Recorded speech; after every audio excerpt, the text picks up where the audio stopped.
Secretary Blinken, thank you so much for your time. We heard you earlier today talk about Iran shipping ballistic missiles to Russia. You said they're going to be used on Ukrainians in the next few weeks. That's right. We're also hearing about economic sanctions being imposed on Iran. I guess it makes me think, are you just kicking the can down the road? What exactly is the Iran strategy? Because it doesn't feel like economic sanctions is going to cut it. Well, two things. First, let's look at what they're doing, which is providing Russia with ballistic missiles for use in Ukraine. These are missiles that have a relatively short range, but what it means is that the Russians can free up their own longer range ballistic missiles, which they've been using on near-in targets, to range even more of Ukraine, including all the way west to Lviv, civilian targets of one kind or another, energy infrastructure. So this is a material difference that's not a good one. I think you've seen just in the last few hours the United States come out, and now just in recent minutes, European partners making it clear that we are taking and will take additional actions against Iran in response to what they're doing. We've been clear with the Iranians as we saw this brewing that this would have consequences if they went ahead and did it. There will be consequences. And they have done it, though. They have done it, but the consequences will be there. And this is at a time when we know from the new Iranian president that they desperately need and want some economic relief, that there's a very heavy burden on the country, and that they're looking for that.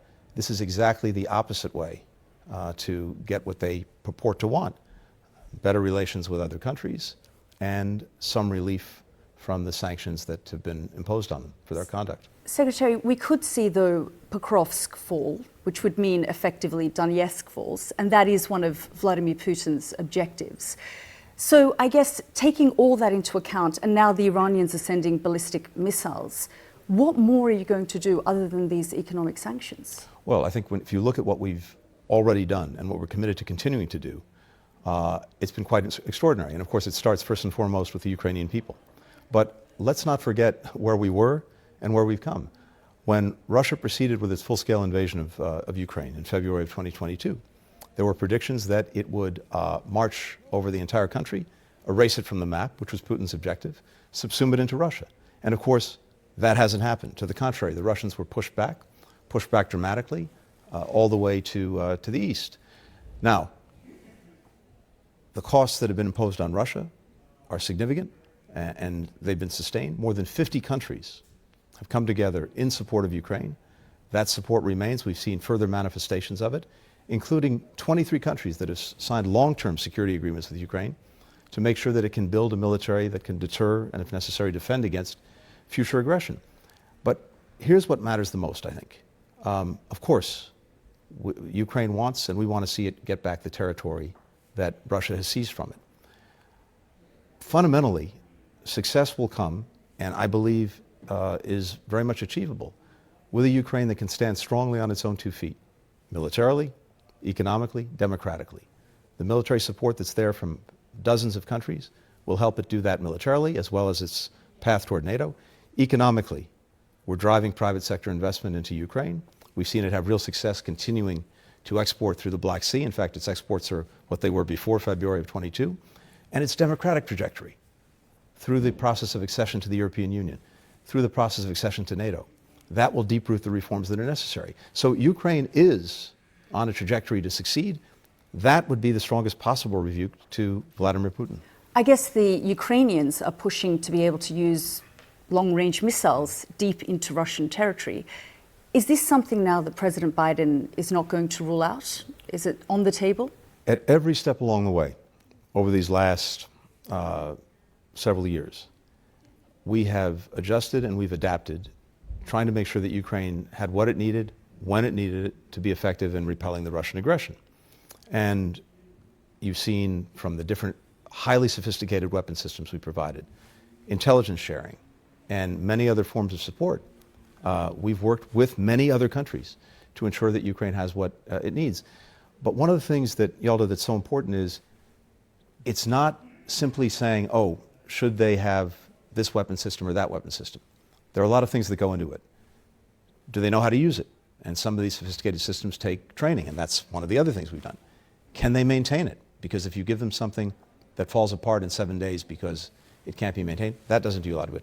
And then, is it part of a coherent strategy to achieve a very clear objective?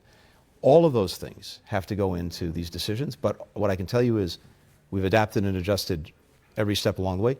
We'll continue to do that. So not ruling out at this stage? We never rule out, but when we rule in, we want to make sure it's done in such a way that it can advance what the Ukrainians are trying to achieve. Secretary Blinken, I want to turn your attention to the war in the Middle East. I was just in Israel. I spent a week in Israel over the last couple of days. I spoke with the security establishment, with the defense establishment. I spoke to politicians, former prime ministers. All of them have said to me, including, I mean, the Prime Minister didn't say this to me, but he has said publicly that he doesn't believe that there is a deal on the table, that there is a zero plan at this stage. That is in sharp contrast to what you're saying. When we look at where we are with the work that we've done on a ceasefire agreement, along with Qatar and along with Egypt, in terms of what's on paper right now, more than 90% of it has been agreed. Now, people can change their minds, but at this moment, more than 90% of that agreement reached between both sides. Almost by definition, the closer you get to the finish line, the harder it gets, because the toughest things usually remain till the end. A couple of months ago, when President Biden put before the world a framework agreement for a ceasefire, the entire world rallied behind it. Israel endorsed it, and ultimately Hamas came around as well after about 3 weeks. Since then, we've been working to fill in some of the details, because it didn't cover everything, and you also have to do a lot of work to make sure that you agree on how it's implemented. Now, the challenge, of course, is with every passing day, there's the risk of an intervening event that sets you back or makes things more difficult. But I'm convinced, based on what's on paper, what's already been agreed, that we're close. But does that mean that we'll get there? No, because there remain hard issues, and ultimately, people have to decide. Leaders have to decide. But surely the United States can put more pressure on Israel. It's not a question of pressure. It's a question of what is in the interest of the parties, and do they see that interest, and are they prepared to act on it? It's manifestly in the interest of Israel, the Palestinian people, every country in the region, for there to be a ceasefire. For Israel, not only bringing the hostages home, but also opening up opportunities to diffuse other crises, including in the north with Hezbollah and Lebanon. The opportunity to pursue with Saudi Arabia a normalization of relations. The opportunity to move forward and actually integrating Israel into the region in ways that it sought from the first day of its existence. Those are all possibilities. They're real possibilities. We saw on April 13th, when Iran attacked Israel directly, for the first time, countries come together in defense of it. But in order to do that, to move forward, the conflict in Gaza has to be over.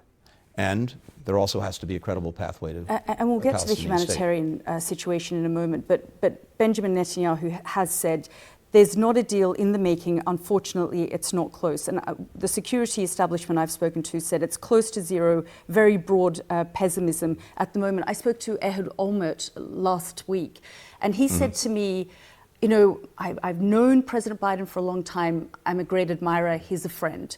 But I feel disappointed because he hasn't put the kind of pressure that will make this Prime Minister understand what's at stake and what's, what the risks are. He said, preferably, I'd like him to take him into a room alone with a baseball bat.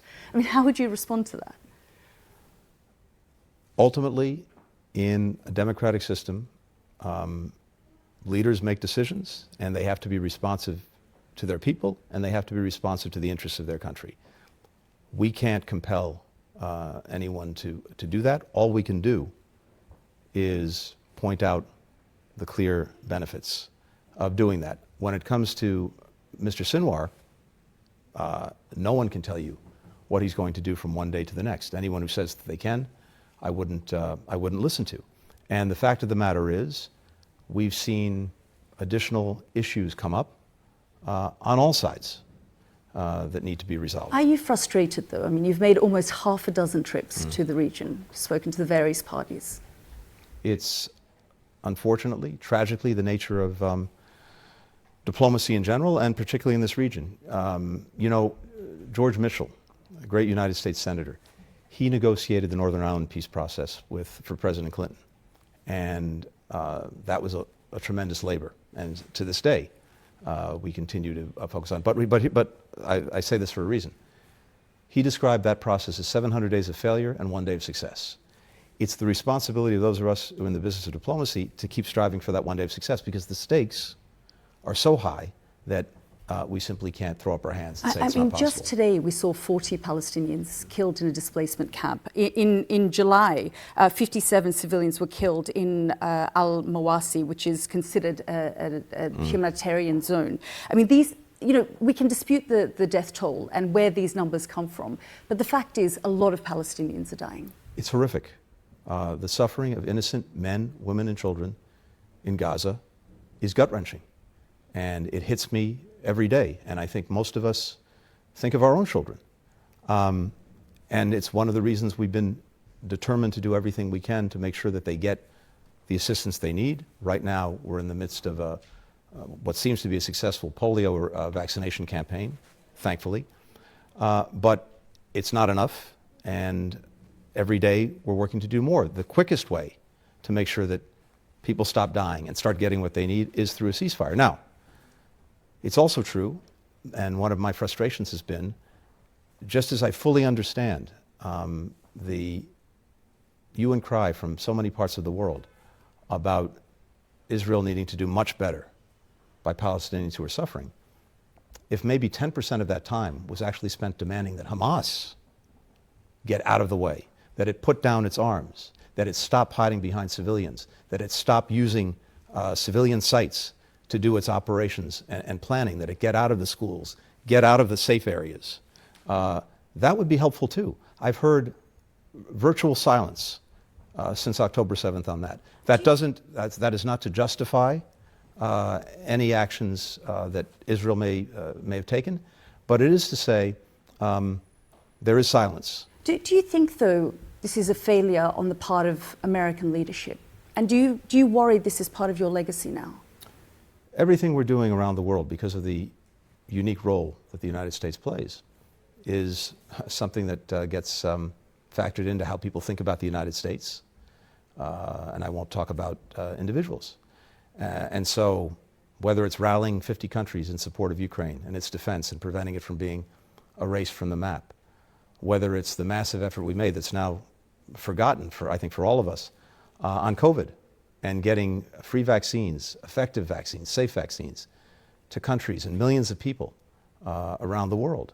Whether it's the fact that we're the #1 provider of food aid and food security to countries who desperately need it, and continue to do that. But an American can get killed in the West Bank, and it doesn't feel like America can do anything about it.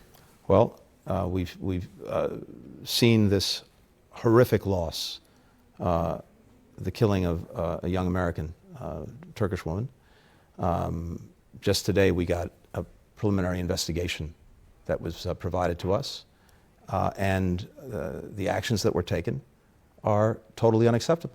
I think it goes to, among other things, the rules of engagement that Israel has. What will you do about it?